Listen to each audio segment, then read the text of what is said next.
ابتدا ہے رب ذوالجلال کے بابرکت نام سے جو دلوں کے بید خوب جانتا ہے، دیکھتی آنکھوں سنتے کانوں بندہ ناچیز کا سلام پہنچے۔ یہ بچھو کے بچے ہیں۔ بچھو بچے پیدا کرنے کے بعد ان کو اپنی کمر پہ بٹھا دیتا ہے اور یہ بچے اپنی ہی ماں کی کمر کا گوشت نوچ نوچ کر کھاتے رہتے ہیں۔ ماں طاقت رکھنے کے باوجود کچھ نہیں کہتی، شکوہ نہیں کرتی، چپ چاپ تکلیف سہتی رہتی ہے اور یہ بچے اس کا گوشت کھاتے رہتے ہیں۔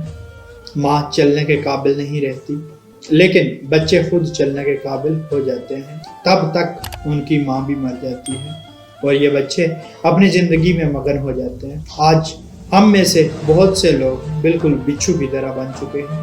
والدین بچے پیدا ہونے سے بچے کی تعلیم، شادی اور چھت دینے کے لیے اپنی اپنی بساط کے مطابق دن رات دھوپ بارش کی پرواہ کیے بغیر اپنے بچوں کے لیے محنت کرتے ہیں، لیکن افسوس ہم میں سے بہت سارے لوگ اپنے بوڑھے والدین کی خبر گیری تک نہیں کرتے، اپنے ہی مقاصد کی تکمیل کے لیے کوشاں رہتے ہیں، بالکل بچھو کی طرح۔ شیخ سعدی رحمۃ اللہ علیہ فرماتے ہیں، ماں کی گستاخی کا انجام بچھو جدھر بھی جاتا ہے پاپوش اور جوتے استقبال کے لیے تیار ہوتے ہیں۔